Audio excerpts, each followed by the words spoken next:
The airport terminal hummed with the low buzz of travelers and the rolling sound of suitcases on marble floors. David Mercer, CEO of Mercer Technologies, strode through the VIP boarding gate, his sleek black carry-on trailing behind him. His assistant had booked him a first-class seat on the overnight flight from Los Angeles to New York, a 5-hour stretch where he planned to finish a presentation worth millions. At 48, David was the kind of man who looked powerful even when silent. Tailored suit, polished shoes, the faint scent of expensive cologne. But behind his sharp exterior hid a man running on caffeine and regret. The glow of his phone screen had become his sunrise and sunset. He hadn't seen his daughter in 2 weeks, hadn't eaten dinner without a laptop in months. The empire he built had made him rich but lonely. He settled into his seat, loosened his tie, and flipped open his laptop. Rows of numbers and graphs glared back at him. He rubbed his temples, feeling the dull ache behind his eyes. The flight attendant asked softly, "Would you like a drink, Mr. Mercer?" "Coffee, black," he replied automatically, never looking up. The plane took off smoothly, the city lights fading beneath the clouds. David typed furiously, trying to bury the exhaustion pressing down on him. But then, he heard a tiny voice beside him. "Excuse me, sir," it said timidly. He looked up, slightly irritated. A little girl, maybe 7 years old, stood in the aisle clutching a worn-out teddy bear. Her blonde hair was tied in uneven pigtails, her eyes wide with innocent curiosity. Her mother, seated a row behind, looked mortified. "I'm so sorry, she just—" But before the woman could finish, the girl spoke again. "You look tired, sir." David blinked, caught completely off guard. "What?" "You look tired," she repeated gently as if stating a fact. "My mommy says when people look tired, it means their hearts are working too hard." For a moment, David didn't know what to say. He just stared at her, this tiny stranger who somehow saw through the armor of his success.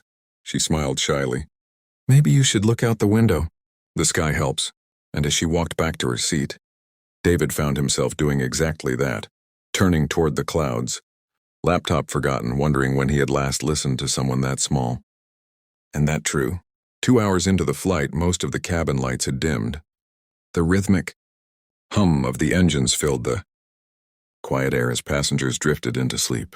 David Mercer, however, was still wide awake. His laptop glowed faintly on the tray table, a battlefield of emails, spreadsheets, and deadlines. From behind his seat came a whisper. "You're still working, mister," the same little voice said softly. He turned his head.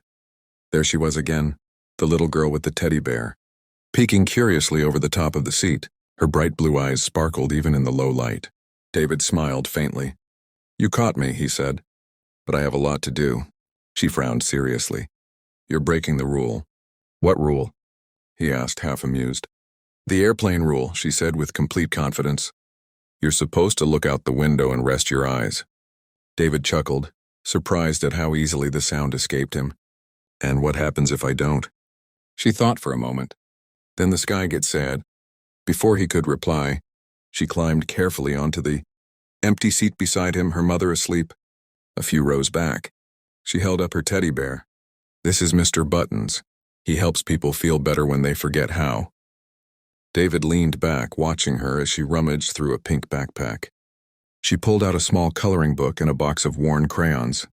"Here," she said, handing him one. "Color with me." He blinked, caught between disbelief and amusement. "You want me to color?" "Yep. Grown-ups forget how to have fun. It's important." Something inside him softened. He took a blue crayon and filled in the sky above a cartoon airplane.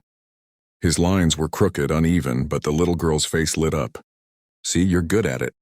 For the next half hour, they colored quietly together. Passengers who walked by smiled at the sight.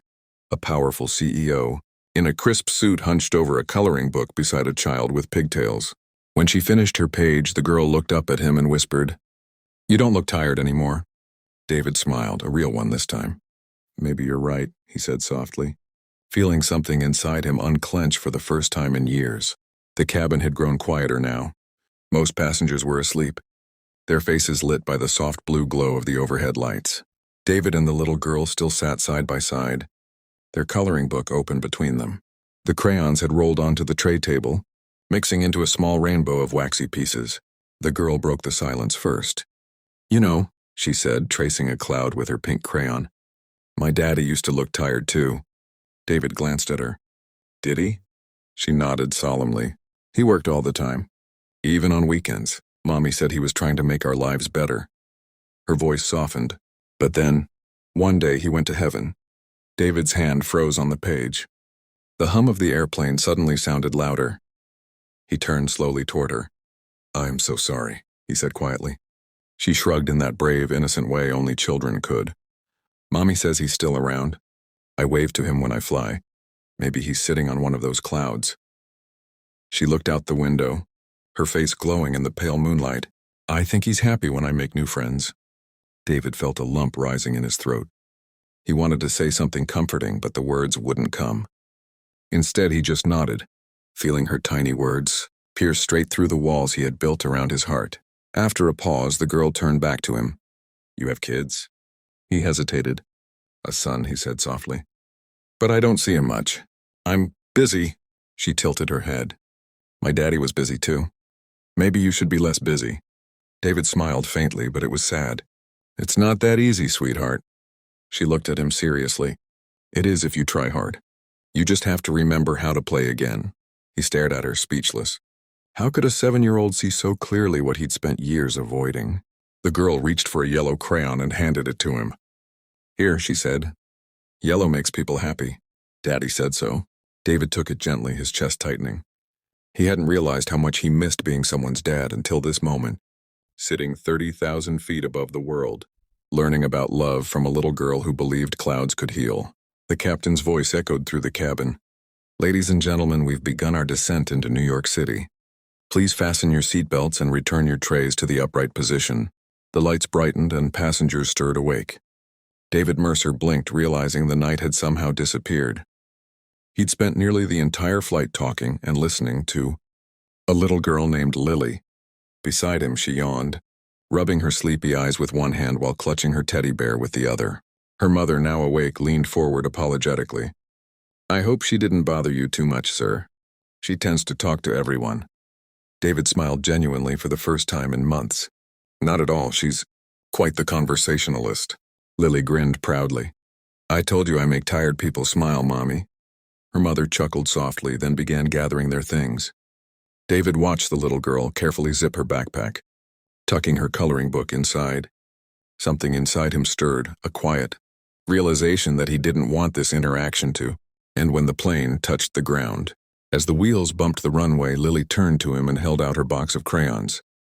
The paper label was torn, the colors worn to nubs. Here, she said. You should keep these.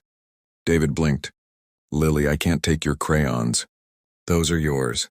She shook her head firmly. Nope. You need them more than I do. They help when you forget how to be happy.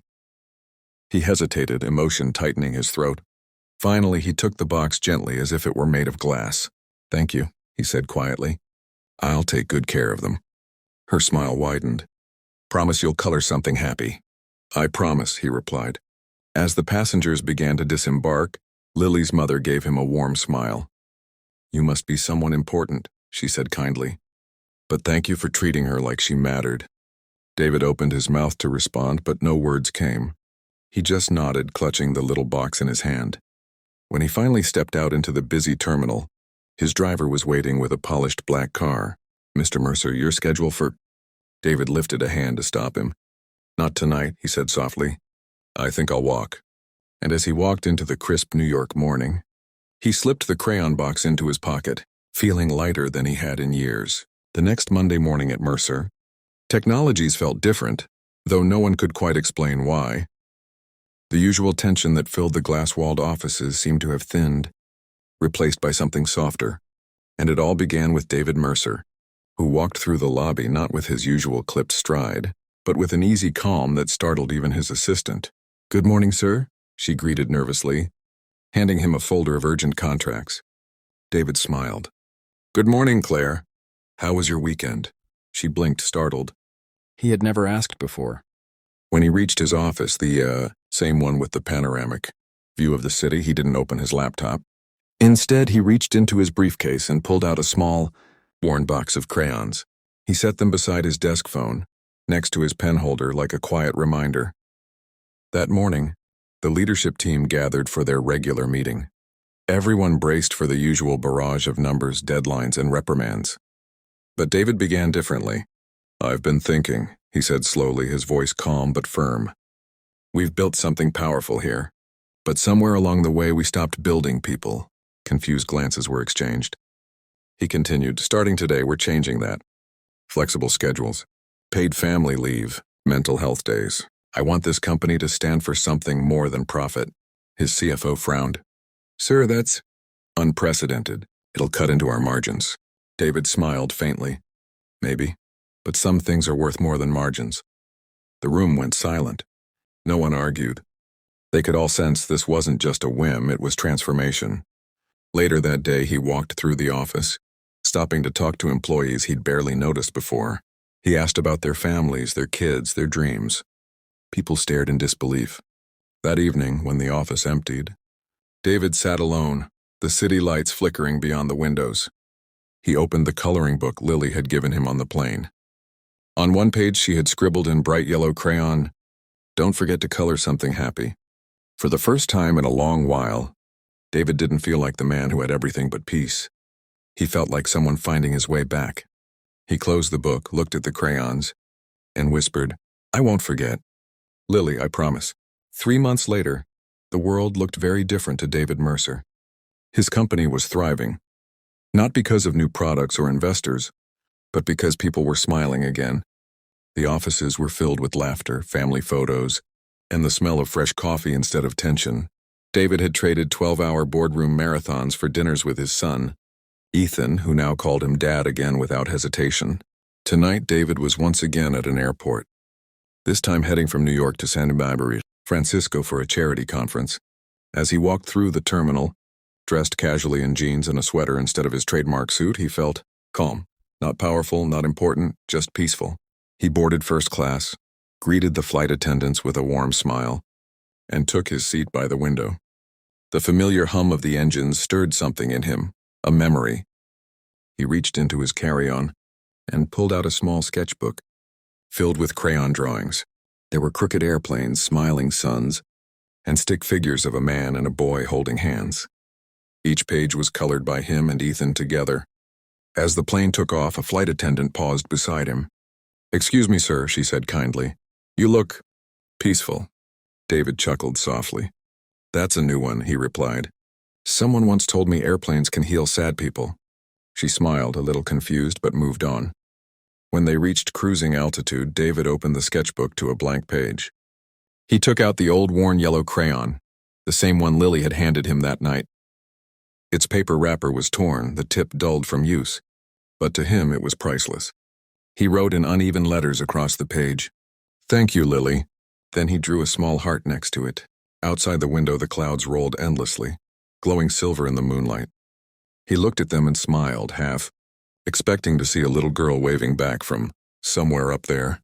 When the flight landed, David waited for the cabin to empty. Before leaving, he placed the yellow crayon in a small note in the seat pocket. "To the next tired traveler, color something happy." And as he stepped off the plane, the world felt brighter, not because of success or wealth, but because one small girl with a teddy bear had taught him how to live again.